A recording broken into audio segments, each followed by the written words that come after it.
Ava Singleton, yeah, I caught that, Averin. Absolutely. Good morning, Kush. He writes, good morning, world. Good morning. Political Woodstock writes, sounds like a great program. Daryl writes, why haven't the local NAACP got involved or at least voiced their opinion in this Judge Tracy Hunter case? Question mark. Good question. Again, I cannot be everywhere, and I don't listen to all radio channels. I'm not like monitoring every radio channel. That's just not what I do. So I cannot tell you if they have been in other circles, okay? They haven't reached out to me here. The last time I saw Mr. Rob Richardson Sr., and he was supporting Tracy Hunter. Last time I saw him. Now, that was some time ago. That was a couple months back, 2 months or so. But it was outside of the Hamilton County Prosecutor's Office. Why do I know this? Because I was there. Again, I tell you what I see with my own eyes. He was also there with Bishop Bobby Hilton, and they were talking about the fact that, you know, some shenanigans went on. There was some shady dealings going on with some computers. You know, I captured some interviews, including Miss Tracy Hunter, an exclusive interview. Played it on the show for you here. So that was 2 months ago. What's happened since then, I don't know. Now, what I would say is, if you want to hold the NAACP responsible, and I plan on doing this myself, become a member of the NAACP, go to the meetings. Go to the meetings. Become a member, send them an email. Start the email with Mr. Rob Richardson Sr., I am a member of the NAACP. They'll pay attention to that kind of stuff. They'll pay attention to that kind of stuff and ask them. And ask them. But that's a fair question, though, Daryl. I do not know. What about Nan? I mean, there was a time when Bishop Bobby Hilton was out there, out front. I don't really see that anymore. But again, I'm not in the same space that I used to be. It's not that I don't have the same access, because I do have the same access, but I don't know what's going on other radio stations in the city of Cincinnati. All I know was come across my desk, what's come across my email service, and I haven't seen anything. So you tell me. What's up, Damien? Good morning to you. He writes, I don't have any problem with paying more for children, but the adults need to stop wasting what they have. By the time everyone in charge gets a bonus and throws a contract to the friendly venue, there's nothing left over. I don't know if that's true or not. Damien. I mean, that's your perspective, and I respect that. But I'm not really sure that's what's happening with the money, that people are getting bonuses and that there's contracts for friendly vendors. I'm sure there's got some great vendor relationships with CPS that have been long-standing. But I think the real issue is it's just going to cost more to bring this education, this preschool education together for our children. And now, you know, we know better. We know how necessary it is. Damien writes, the Cavs are in trouble if they lose Game 5. They keep home court and they'll be fine. Yeah, they keep home court. That means you got to go to a Game 7. And in a Game 7, anything can happen. In a Game 7, the Cavs are one tweaked ankle away from losing. If they lose Kyrie, it could be over. Although Kyrie don't play no damn D. Can the man play defense? I'm not really a Matthew Dellavedova, fan / supporter, but homie plays defense. He hustles. I was beside myself on what I saw from Kyrie last night. To hell with them shoes. Play some defense, man. That's what I care about. Defense wins and loses championships. Rhonda writes, super late, but I'm here. Good morning, team, and I. Always good to have you, Rhonda. Good to see you. Good morning to you. Daryl writes, no, not at all, Nate. The Cavs is about to finish the series 4-2. They just took the Raptors for granted. Now that they're going back home, it's over. It could be. Could be that the next game will be in Cleveland. I believe that's tomorrow. And that'll be Game 5. If they win Game 5, they're up 3-2. And then they got to go back to Toronto, where the Raptors are like a whole different team. It's like when they're on the road, they're the Raptors. When they're at home, they're the Velociraptors from the Jurassic Park series. And they go for the blood. I just love to see competitors. And I'll be honest with you, as much as I support LeBron James, as much as I want to see him bring a championship to Ohio just to shut up people like Skip Bayless and these other sucker MCs in Cincinnati running around talking about, you don't like LeBron, like my little brother. If they lose, they lose. They did not win, period. And to the victor goes the spoils. That's the way the world works. I ain't got no problem with it. Political Rustock writes, must go. It was a pleasure. I will be back. Glad to have you, P-Dub. Can I call you P-Dub?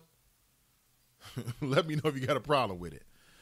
Monique writes, morning, y'all. Boy, did I miss the show when I can't listen. Hey, Nate. Hey, what's up, Monique? Glad to have you. Come on in. Mike writes, Cavs in 6. Jared writes, I agree with Daryl. Cavs in 6. Uh-oh, Brent's got a flow here. Just check it out.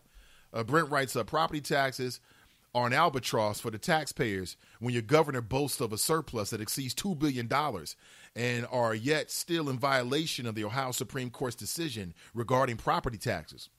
Good points.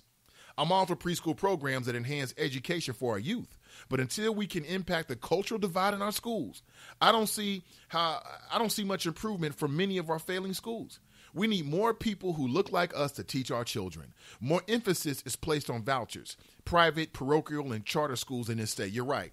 Okay, so how do we get more people that look like us to go into a profession where they're probably going to be underpaid, underappreciated, overworked, and they're going to be dealing with people's children who have not properly raised their children before they send them to school? In effect, how do we get black men and women, let's say black men, how do we get black men with all the struggles and all the things that's pulling on black men to go into a profession where they're going to be underappreciated? Yeah, that's hard, isn't it? I mean, some men just got it in. Some people just have it in them. They're educators at their heart. This is what they've always wanted to do. But that's a hard job. That's a hard job. Because on top of everything you got to deal with in terms of your responsibilities, you've got to deal with the administration. You've got to deal with the sliding scale of what's the new premium designer curriculum of the moment. You might go into a situation where you're not even teaching. You're just teaching for a test. And oh, by the way, when you're on your last leg, when you're beaten down and you're tired and you're overworked, you got to deal with somebody's bad A kid who didn't raise their kid properly, who's disrupting your classroom. And you can't put your hand on them. I'm telling you, it's a thankless job. It really is. And there's a lot of good people that care about our children, and they are not being appreciated. They're not being appreciated. You know, Brent makes a very excellent point that I don't think that we make enough. And that is, Ohio does have a $2 billion surplus. What is John Kasich holding onto all this money for? Who is he impressing? This is nothing more than Republican philosophies put in place, okay? Because these Republican politicians running around thinking you can treat the federal and the state government's bankroll like your own personal bankroll. So Brent is absolutely correct on that. Ohio has a $2 billion surplus. It's a raining day fund, right? It's raining. It's raining right now. I'll say it again. John Kasich, suck AMC. No one man should have all that power. This man really thought that he was going to fake run on Obama's record, give Obama no credit whatsoever, and become the next president of the United States. Sit down, man. And shut up. Don't even say that man's name to me, John Kasich. Has he paid back $100,000 or so for his security detail? As he's gallivanting and carpet bagging around the nation trying to get a better job. Meanwhile, here in Ohio, we got everyday issues. I'm here to tell you that I learned many things, but one thing in particular about John Kasich as governor of the state of Ohio. And I learned this over the last year as he was trying to get the Republican nomination for president. You know what I learned? I learned that we don't need him. We don't need him. The state was working just fine without him. We're just fine without him. We don't need you, Mr. John Kasich.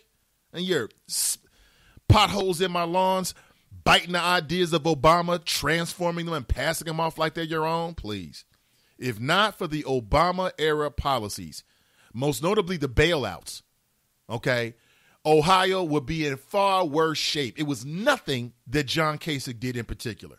$2 billion surplus. And so I guess there's some people who are like, wow, we've got an effective governor because we've got a $2 billion surplus. Wow. Meanwhile, you got streets that are attacking cars.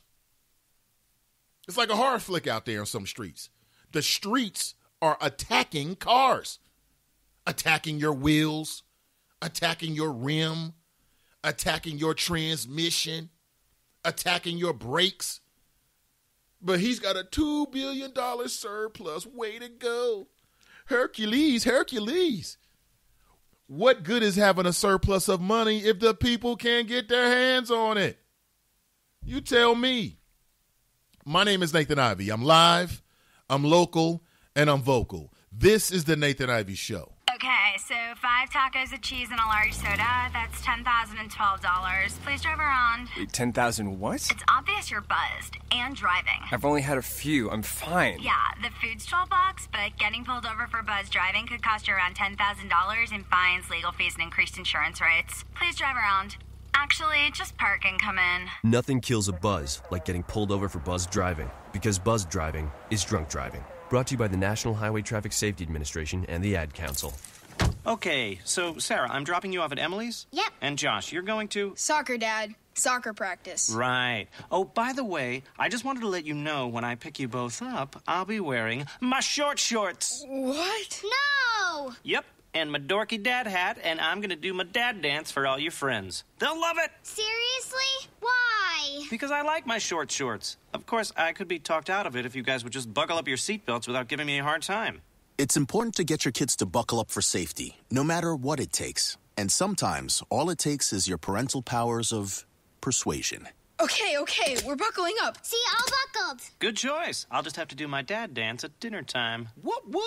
No! Do what you have to make sure your kids are wearing their seatbelts, even on short drives. Never give up until they buckle up. A message from the National Highway Traffic Safety Administration and the Ad Council. Visit safercar.gov/kidsbuckleup for more information. Let me switch gears here. Good morning. Welcome back. Currently 7:45 a.m. in the Queen City. You're listening to the Nathan Ivey Show, brought to you by the good folks at Superlative Media. So, the latest police officer who was initially arrested for the death of Mr. Freddie Gray, his death ignited a firestorm, to say the least. Many days of social unrest. Some might call it rioting.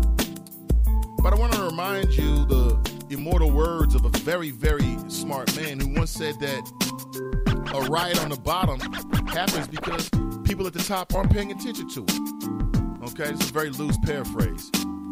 But I think you get the point. When people feel as if the system doesn't benefit them, then they say, the hell with the system. Very, very easy to understand. Hell, we went through it here in the city of Cincinnati. I will never forget those days and times. I was a younger G at those times, not married, on the air at a public radio station, and was interviewed by local media. I'll never forget what I said, too. They asked me how I felt about what was happening. I said, you know what? Downtown Cincinnati looks like the Gaza Strip. There were some similarities where you have people who feel oppressed, and yet they don't have the mechanisms of, mass destruction. So what do? They overturn things in the streets. And now Cincinnati is a shining beacon of change. Many years after the collaborative, even though one of the major tenets of the Cincinnati Citizens Complaint Authority is not being properly funded, they don't have enough investigators, and they got a backlog that's larger, or should I say longer in duration in terms of cases, than it's supposed to be. And I'm not supposed to say those things. We're all supposed to act like the collaborative is working perfectly. And I think on some cases, in many cases, it's hard to argue that it hasn't had a tremendous effect, a tremendous impact. But my challenge to the city is to put your money where your mouth is. If they're supposed to have 5 investigators working with the Citizens Complaint Authority, well, then 2 is not going to make it. I don't want 2.5. I want 5. If there's supposed to be a 90-day period in which cases are supposed to be heard, then they need to be heard within 90 days. Period. The budget's been cut. I can go on about this. Perhaps a collaborative will be coming to Baltimore. Have you heard the latest?